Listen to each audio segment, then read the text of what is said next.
Halo budak-budak semua yang tua dan yang muda, apa khabar? Sakit? Di video kali ini aku akan merangkum filem perzombie-zombian yang berjudul I Am Legend 2007. Okey, tak usah nak banyak bertele-tele lagi, langsung ya kita masuk ke filem.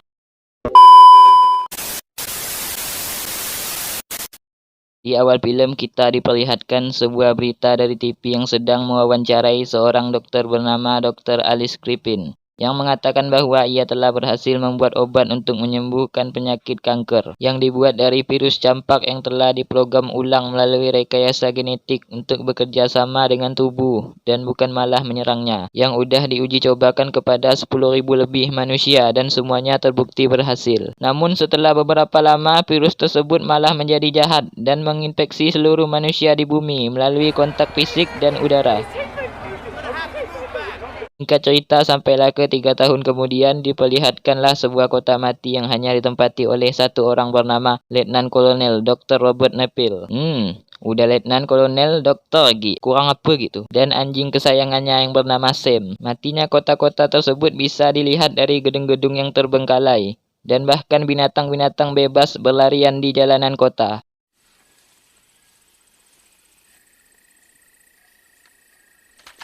Saat matahari sudah semakin terbenam, Robert pun pergi balik ke rumah bersama si Sam. Sesampainya di rumah, Robert menutup semua pintu dan jendela. Dan kita diperlihatkan kenangan Robert 3 tahun yang lalu saat akan mengevakuasi istri dan anaknya di tengah kerusuhan saat virus menginfeksi orang-orang menjadi zombie.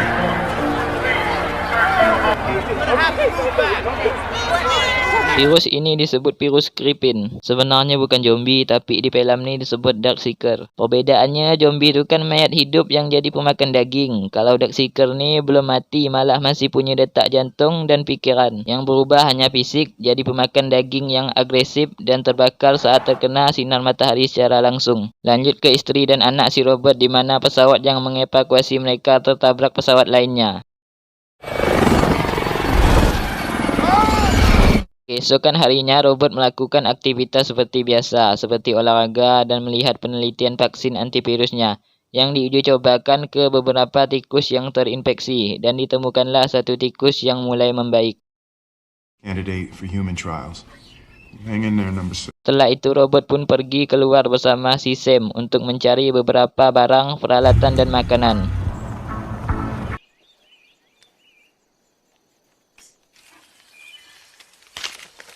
Robert pun pergi ke toko kaset langganannya dan terlihat beberapa manekin yang dianggap Robert seperti orang-orang normal pada biasanya. Setelah itu, Robert pun pergi mencari makanan yang tersisa di rumah-rumah dan selalu menyiarkan di radio bagi orang-orang yang tersisa untuk menemuinya di pelabuhan.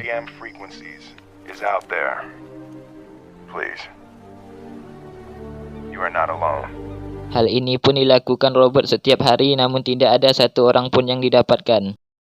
Sampai pada suatu saat, Robert bersama si Sam yang sedang memburu seekor rusa. Namun rusa tersebut malah berlari masuk ke dalam sebuah gedung yang gelap dengan si Sam yang terus mengejarnya. Aduh Sam, tak usah Sam.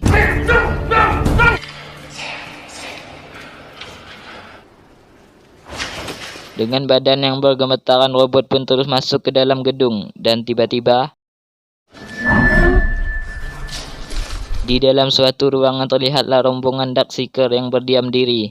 Robert pun terus berjalan dan menemukan si Sam yang sedang ketakutan bersembunyi di bawah meja. Namun tiba-tiba beberapa Darkseeker melihat Robert dan mengejarnya. Robert pun terus berlari dan keluar dengan meloncat ke jendela gedung. Dan terlihatlah kulit dari si Darkseeker yang terbakar karena terkena sinar matahari. Setelah selamat, Robert pun membuat sebuah jebakan dengan darahnya untuk menangkap satu Darkseeker yang akan diuji cobakan dengan vaksin antivirusnya. Dan terlihatlah satu Darkseeker yang marah namun tertahan oleh sinar matahari. Didapatkanlah satu Darkseeker betina yang langsung dibawa Robert ke ruang lab bawah tanah di rumahnya. Robert pun langsung menguji cobakan vaksin antivirusnya namun masih gagal.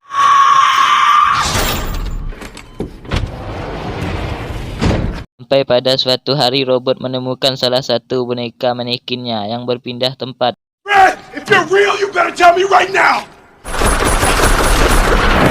Saat robot mendekatinya, robot pun terkena sebuah jebakan yang sama persis dengan jebakan yang robot buat kemarin. Robot pun pingsan. Nah, siapakah yang membuat jebakan itu? Seperti yang kita ketahui kalau robot hanya hidup bersama si Sam di kota. Dan sudah pasti yang membuat jebakan itu adalah Darkseeker jantan yang kemarin. Karena dia masih bisa berpikir dan meniru jebakan robot. Saat robot sadar matahari sudah mulai terbenam. Dengan cepat dia melepaskan diri, namun kakinya malah tertusuk pisau yang dia gunakan untuk memotong tali, yang membuat si robot harus mengesot menuju mobil. Namun hari pun semakin gelap, yang membuat robot diserang oleh anjing-anjingnya Darkseeker.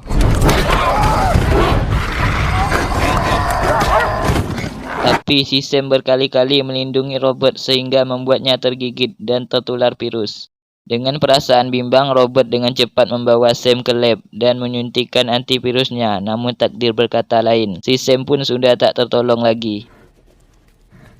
Aduh, ini adegan yang paling sedih dalam film nih. Emang gagal si anjing emang. Yang dimana dengan perasaan sedih dan terpaksa, robot harus membunuh si Sam. Satu-satunya kenangan dari keluarga robot yang tersisa dengan tangannya sendiri. Such a happy person. No, you are wrong by saying my love is louder than you. Shut your freaking mouth. No one knows what I feel and what I suffer. No, they don't know. So keep your thoughts and stop assuming that someone is always fine. If you think I'm such a happy person. Keesokan harinya dengan air mata yang terus mengalir, robot menguburkan si Sam dan melakukan aktivitas seperti biasanya. Namun hal tersebut terasa sangat berbeda tanpa kehadiran si Sam. Siane nih si robot, sekarang hidup sendirian. Jadi kok ada dari kita yang baru dapat masalah sikit, udah ngeluh, merasa paling menderita di dunia. Langsung update status galau-galauan sedih-sedihan. Tengok si robot.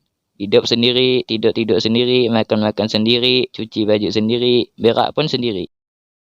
Sampai pada suatu malam dengan perasaan marah dan putus asa, robot pun menyerang sekumpulan Darkseeker menggunakan mobilnya.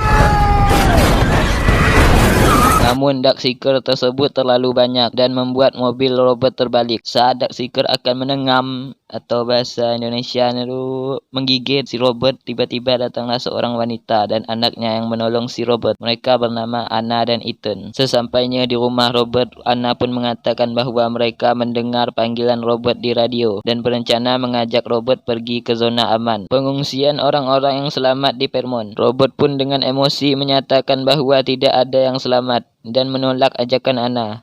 I'm gonna go upstairs. Alright. Saat emosi udah mereda, robot pun mengajak Anna untuk melihat-lihat labnya. Do this, Anna. We did. Dengan rasa kagum dan simpati, Anna pun terus membujuk robot untuk pergi ke zona aman. Namun tiba-tiba datanglah gerombolan Darkseeker yang dapat melacak rumah robot. Robot pun langsung dengan cepat mengeluarkan semua pertahanan yang ia miliki. Namun itu masih tidak cukup karena Darkseeker tersebut masih terlalu banyak.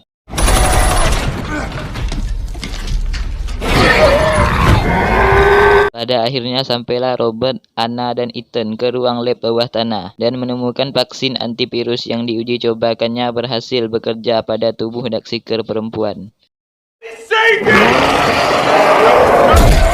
Dan terlihat satu Darkseeker yang menggambar di pintu kaca persis seperti gambar tato Darkseeker perempuan. Robot pun terkejut dan menyadari bahwa Darkseeker ini juga masih memiliki perasaan. Robot pun langsung mengembalikan Darkseeker perempuan. Saat Darkseeker betina sudah kembali ke pelukan Darkseeker jantan, dia bersama rombongannya pun langsung pergi meninggalkan robot.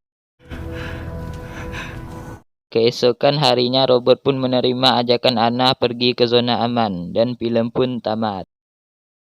Tapi ending aslinya bukan begini sih. Ini adalah ending alternatif karena katanya banyak dari para fans yang kecewa akan ending aslinya yang seperti berikut. Melihat antivirus bekerja, robot pun langsung menyuruh Anna pergi membawa antivirusnya ke zona aman. Sementara robot mengebom dirinya bersama semua Darkseeker agar Anna dapat pergi selamat sampai ke tujuan. Sesampainya ke zona aman, Anna langsung memberikan vaksin antivirusnya dan menceritakan semua perjuangan Robert yang telah menemukan vaksin antivirusnya. Dan filem pun tamat. This is his legend. Menurut aku filem ini masih seru sih, biarpun filem lama itu, tapi masih seru lah. Sedihnya pun dapat juga. Berbeda dengan filem zombie-zombie kebanyakan gitu. Di filem ini kita benar-benar difokuskan kepada satu tokoh utama, yaitu si Robert yang diperankan oleh Om Will Smith, di mana perjuangan tokoh utama sangat-sangat terasa di kalbu. Amanat yang dapat kita ambil dari filem ini adalah never surrender because you're not alone. Untuk endingnya sih, kalau dari judul lebih cocok ending aslinya, yang dimana Robert mati dan menjadi seorang legenda. Kalau dari sisi positif, ending alternatif sih mungkin akan ada sequel film keduanya yang berjudul I Am Legend 2.2 I Am Legend is Back. Wah, kan keren kan? Kalau menurut kita gimana? Tulis pendapat kita di status WhatsApp, Facebook, dan Instagram kita. Sekian, aku beserta rombongan zombie-zombie yang pengangguran mengucapkan makasih Blonggo.